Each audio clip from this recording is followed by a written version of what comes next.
My people, I'm Abdul Omari, the host of these videos that are exploring transformation happening in the greater MSP region. We're going to be exploring advancing equity in our region. And if you know anything about my work, you know that I play in this space. I focus on leadership development and the inseparable ties to equity, inclusion, and diversity. But as we talk about advancing equity, we also know that our state has some of the largest inequities in the entire nation. We're going to talk to some folks about what Minnesota should be doing to make it more equitable, equal, and have better outcomes for everyone, no matter your background. To get our conversation started, we're going to talk to someone who I've known for a long time, Duchesne, the president of Minnesota Public Radio. We'll be asking him to think from a leadership perspective and think about how we might galvanize folks who are in roles of influence. Duchesne, always good to be with you. Appreciate seeing you in person. So I'm curious to know, folks are tired of talk, right? Folks are ready for equity to move. And so thinking about the Black Leadership Alliance, the Vanguard, what is it? And then how can it move us from talking to actual tangible progress? You know, our goal by creating an alliance of alliances, among Black leaders and Black organizations is just to improve coordination, communication. As we were talking on the heels of Floyd's killing, we really felt like we needed to be part of something that was broad and long-term. There are a lot of other resources already being brought to bear on the biggest issues that are facing us, and we're not getting it done. So we don't pretend to have any secret sauce other than we think working together, having better communication, having better planning and alignment, and having a long-term commitment of working together will make a difference so that we look up in 2030 and the story on the street's different. So paint a picture for us. What might it look like? I know it's early, but what could it look like? What are some of the things that could emerge? A lot of what we envision happening in this movement to some degree is that you get folks who are committed to these key areas. As I said, we've talked about everything from education, healthcare, and housing to workforce development. But what we're trying to do is get greater alignment among the folks who are already in those spaces, so they've got better data to work with, so they've got at times the ability to share resources and therefore make a dollar go farther. So they've got the ability at times to speak with one voice when it comes to advocacy, policy issues, right? And we want to make sure that Black voices, Black leadership are centered in this work because, a lot of well-intentioned people and organizations could end up doing stuff to us instead of with us if we're not really intentional about making sure the conversations are of a co-creative nature. Duchesne, appreciate you being with us. Always a good time to rap with you and catch up and see what's going on. And so we look forward to seeing what happens with the Alliance in the future. Thank you. Great to be with you as well. Appreciate the time. The killing of George Floyd impacted a lot of people. Duchesne talks about how it galvanized a group of people who want to start an alliance. Other folks, like John Naylor, the CEO of Medica, has had to take a personal journey. And so we're going to talk to John Naylor about some of the work that he's doing at Medica and how they are place-based. So John, thanks for being with us. Before we jump into your personal journey and your views on equity and things like that, tell us a little bit about Medica and how you all responded to the killing of George Floyd. Thanks, Abdul. Our team called every member in the zip codes that were affected to make sure they were okay, to see if they need any additional resources. Our team had drives in the office. People brought supplies. But what was interesting, Abdul, as we talked to community leaders through this was great. It's nice to help us, but we need something long-term. We're running a marathon here, not a sprint. We need economic development and jobs, but they challenged us to do something more. So we actually decided to create an office in a community. And we picked this location at the Wilder Foundation in St. Paul's Midway neighborhood to actually open a Medica office and create jobs in the community, to create economic development and jobs where the people are. Excellent, excellent. So let's shift now a little bit. How would you say that your worldview has shifted when you saw the way in which George Floyd was taken far too early? I had always an awareness of some of the issues, but as I watched these things unfold and got more engaged with the community, it was really a call to action. So I look at my transformation as awareness to action. I want to be part of that solution. Indeed.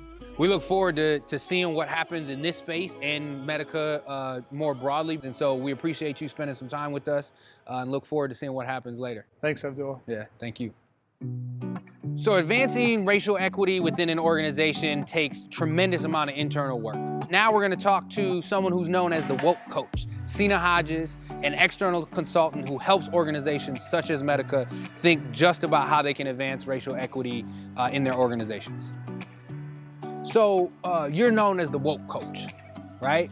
And I love that, right? Like, hey, the woke coach, right?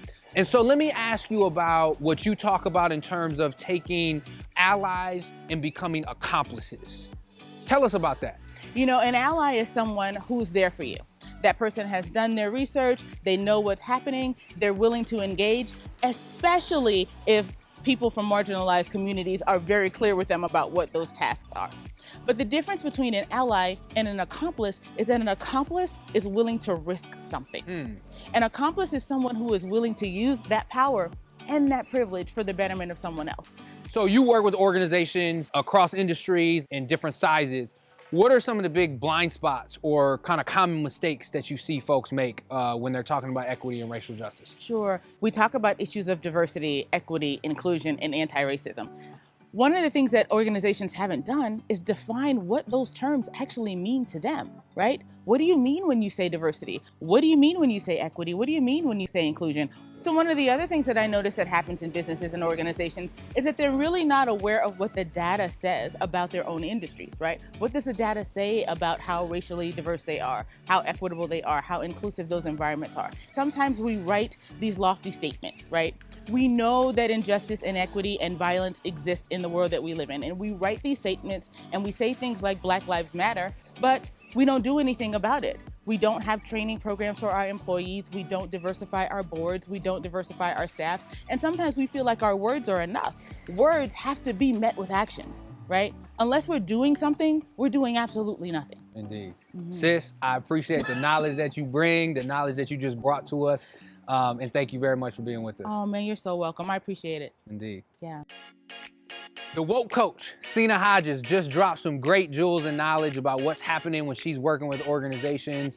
Now we're going to talk to Adair Mosley, the CEO of Pillsbury United Communities, about a project called Justice-Built Communities and thinking about how equity can be developed within communities, by communities, and for communities. So Adair, you run and are the CEO of Pillsbury United Communities. And in 2019, y'all shifted your strategic focus to talk about infrastructure and using the term upstream. Tell us what that means. Yeah, upstream is the notion that we need to be thinking about the systems and infrastructure and policies that really have downstream impacts on our communities. And so while we're seeing alarming, largely racial disparities in our communities, is because most of our efforts have been centered on reactive solutions. And so this is really about moving this work upstream. So Adair, tell us about Justice-Built Communities. What is it? What are the goals? What are we trying to do? Yeah. Justice-Built Communities is a community development corporation and a community quarterback.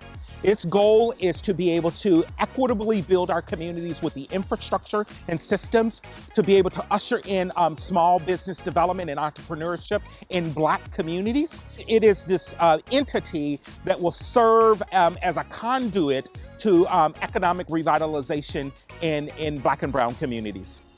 So based on what you just said, what does that look like? How does that show up? Yeah, it shows up in two strategies. One is a kind of buy and hold, opportunistically looking for land and buildings for us to be able to buy and hold and to bridge that ownership to Black and Brown entrepreneurs.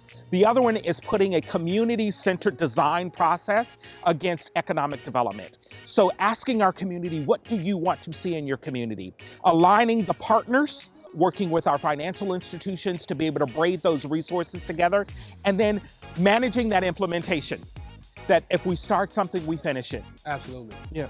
So with that, thank you for joining us. I mean, I love that we are having this conversation right here in the community that we're talking about, because too often we have these conversations somewhere else in another room and then go and say, all right, y'all, here's what needs to be done. In this case, it's grounded and it's rooted in the community in North Minneapolis. And thanks for leading the charge. Yeah, thank you for providing the platform to lift this work up. For sure.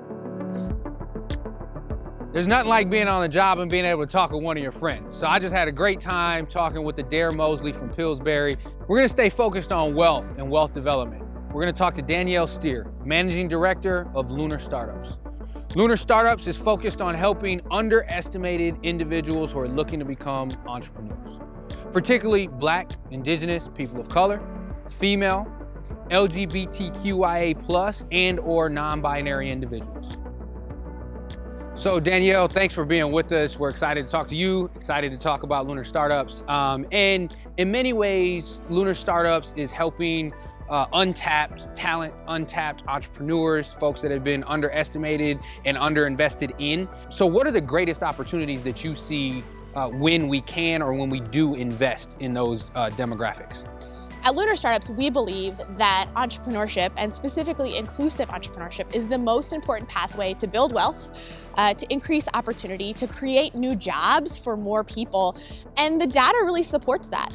The governor's office did a study about 10 years ago that demonstrated that BIPOC entrepreneurs hire more BIPOC employees. Women entrepreneurs hire more women employees.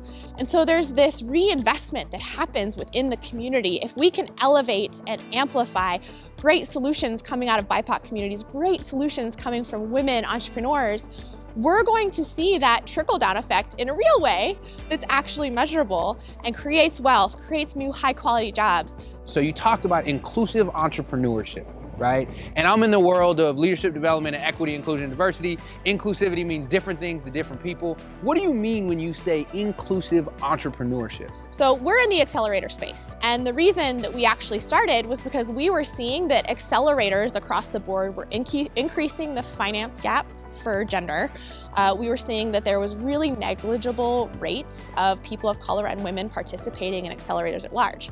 That matters. Startups that go through an accelerator are 23% more likely to survive 5 years out of exiting. We need to be better supporting the early stage startups. We need to be building a bridge between economic development agencies and the entrepreneurial ecosystem. And that's really where we think by investing in more inclusive entrepreneurial ecosystem solutions, we can see much more significant wealth building happen within our own communities without necessarily the dependency on philanthropy, without necessarily the dependency on our very generous community that we have here. We can build that through capitalism. Indeed. Danielle, thank you for being with us. We appreciate the opportunity to talk. You know, as we think about emerging from the pandemic, emerging from an economic downturn, entrepreneurship is going to drive the economy. And I'm thoroughly excited to see Black and brown folks, women at the forefront of that as we continue to move into the future. So we look forward to what y'all have planned and what y'all are going to do. And thanks for being with us. Thank you for having me. Appreciate it. We're about to shift now and talk to Audra Robinson, who created the brand Rocky Robinson through the accelerator with Lunar Startups, and see what that brand is doing to elevate and highlight the wonderfulness and the beauty of Black women and girls. So Audra, to begin the conversation, I think about my nieces, my beautiful Black nieces. I think about my sisters, and I'm curious for you to tell us, why is it important to see Black women, Black girls in the brands that they're using and the brands that they see? I don't want to sound cliche, but representation really does matter. When you see yourself there, you feel valued, you feel seen, you feel heard, and you feel understood. Yes, it may sound cliche, but that representation is real. I really appreciate that you're talking about that. What is the best opportunity or some of the best tangible things that we can do to invest in entrepreneurs, whether they're BIPOC, they're women, traditionally underestimated or underinvested in? I think the best, based on my experience being on this side of entrepreneurship, after coming out of corporate America for over 15 years, is resources. You need to have resources. It needs to be intentional. There needs to be accountability attached to it. And frankly, when it comes to communities of color, there needs to be a concerted effort and outreach. We need to show people where the resources are and show them where the money resides. It really is the way to close the economic gap here in America. So let's think into the future now. So let's imagine a time where the Minneapolis-Saint Paul region is beginning more and more to unlock and unleash the talent of Black entrepreneurs, of Indigenous entrepreneurs, people of color. Tell us what that would look like in your mind. I mean, that sounds beautiful and it sounds amazing. And the reality is it's just going to take people to make that happen. So to me, it's about collaboration and closing those gaps that we all have to admit are there, from housing to education to job opportunities. When we all sit at the table together to find those solutions, I think it could be a beautiful thing. Indeed. And I think Minnesota is very capable of that. I'll end where I started, from an uncle, from a brother, black and brown nieces, black and brown sisters. I say thank you. I appreciate you for what you're doing. That means a lot. And how you're changing the dynamic of the way that folks view themselves and see themselves. Thank you. That makes me feel proud, so thank you. If you're feeling like there might be a lot of work to do around advancing racial equity, you're right. I encourage you to learn from others. I encourage you to be active listeners. I encourage you to have uncomfortable conversations. So once again, I say thank you for traveling on this journey with us, because when you make an investment in equity, you make an investment in my nieces and nephews. And that's the most important thing for me along this journey. Be equitable and take care.